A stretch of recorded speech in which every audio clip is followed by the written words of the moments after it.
Just hearing an item of Westminster gossip that's translated into reality. Douglas Carswell is leaving the Tory party. He's the MP for Clacton, where he was first elected, I think, back in 2005. I could be corrected on that. And he's announcing his defection to UKIP. We listen in. I've come to appreciate all that feminism has achieved. Both boys and girls are growing up in Britain today having better life chances than before, thanks to that greater equality. There's been a revolution in attitudes towards disabled people. What was once dismissed as political correctness gone mad, we now recognise as just straightforward good manners. Good. So much about Britain is so much better, except when it comes to how we do politics. UKIP is not an angry backlash against the modern world. Modernity has raised our expectations of how things could be. We need change. People have a right to expect a government that gets the basics right. In a world of 24-hour supermarkets and instant access everything, it ought to be possible to make an appointment to see a GP. Yet in my Essex constituency, older folk are literally left standing in line and waiting on pavements. They have to compete to be seen by a doctor. People have a right to expect a government that controls who crosses our borders. Tens of thousands of Londoners log in and log out of the London Underground system every day. Yet the government has just wasted another £224 million on a system that failed to log people in and out when they cross our borders. We'll offer you a full summary of what Douglas Carswell has to say today, but the headline there is that he is defecting the Conservative MP to UKIP for reasons which he's explaining now. We'd like to give him a fuller explanation, but I'm afraid our satellite signal's not holding up, so we'll bring you a summary of what he's had to say and bring you that later on. Able to decide who comes. Promised us a great freedom bill, which was going to repeal lots of unnecessary red tape. It never seemed to happen. Ministers promised us real bank reform. They only tinkered so things could stay the same. They don't think things through. They make one glib announcement after another. Then they move on to the next speech, the next headline, the next announcement. They promised to cut public debt. In just 5 years of this government, public debt will have increased by more than it did under 13 years of Gordon Brown. Clever wordplay about debt and deficit can't possibly hide the fact that the government is still having to borrow £100 billion a year. And even then, they're not getting the basics right. We need change. People have a right to expect a government that is answerable to Parliament and a Parliament that is meaningfully accountable to the people.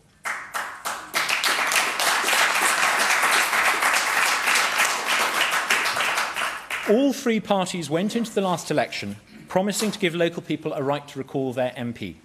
The coalition agreement promised a system of open primaries to throw politics open to those beyond SW1. Of course, none of it's happened. The Whip spent the summer trying to undermine Zac Goldsmith's excellent proposals for recall. They're not serious about real change. It's above all this failure to deliver on the promise of meaningful political reform that has driven me to this podium here today. We need change in our relationship with Europe. When we joined what was to become the European Union all those years ago, we imagined we would be joining a prosperous trading bloc. It accounted for some 40%, 36% of world output. Today it accounts for less than 25%. In a decade, it's expected to account for less than 15%. Europe's the one continent on the planet that's not growing. Even a decade ago, we were told that we had to join the euro because it would bring prosperity. Looking across the channel, no one seriously argues that anymore. Yet who in Westminster, who amongst our so-called leaders, is prepared to envisage real change? To be fair, over the past 4 years, ministers have, on occasions, done the right thing about Europe. They vetoed a treaty change, they refused a budget increase, and of course they eventually agreed to an in-out referendum. But on each occasion, they only did the right thing because they were forced to by their own side. On each occasion, they instructed their own MPs on a 3-line whip to do the wrong thing. No one cheered David Cameron's Bloomberg speech more loudly than me when he promised to negotiate a fundamentally different relationship with the EU, when he promised to put it to the people in 2017, in or out. But there's been no detail since. That's because there isn't any. They're not serious about it. They haven't thought it through. The Prime Minister specifically ruled out associate trade-only relationship with Europe at a meeting this June to the 1922 committee. His advisers have made it clear that they won't contemplate a deal with UKIP. They're more comfortable doing deals with Nick Clegg than with a party that wants real change in our relations with the EU. His advisers have made it clear that they're looking to cut a deal that gives them just enough to persuade enough voters to vote to stay in. That's the game plan. It's not about giving real change to our national interest. It's about not changing things.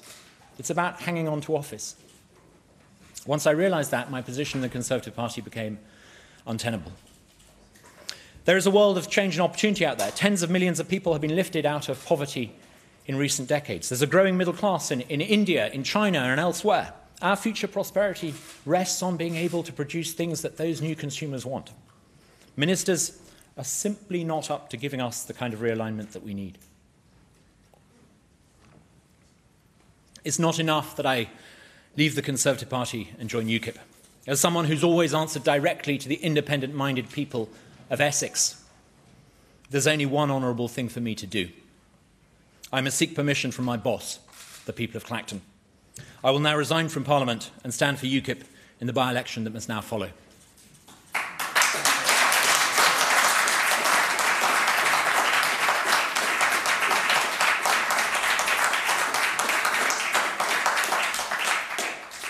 I don't have to do this.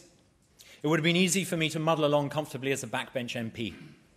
There are all too many who enjoy that convenient lifestyle. That's not the sort of person that I am. I stood for Parliament in the first place because I believe in certain things. I still do, with greater determination than ever. I just happen to know that principle in politics is more important than the career of an individual MP, even when that MP happens to be me. Things don't have to be this way. I'll be asking voters in Essex to help me to change them.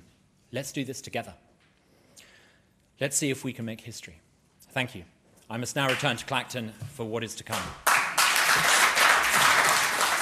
Well, there is the Conservative MP for Clacton, Douglas Carswell, announcing that not only is he to join the UKIP party, the UK Independence Party, that he is also going to force a by-election and stand for UKIP in that by-election in his constituency of Clacton in Essex, saying that his position in the Conservative Party is untenable and, quote, we need change in our relationship with Europe.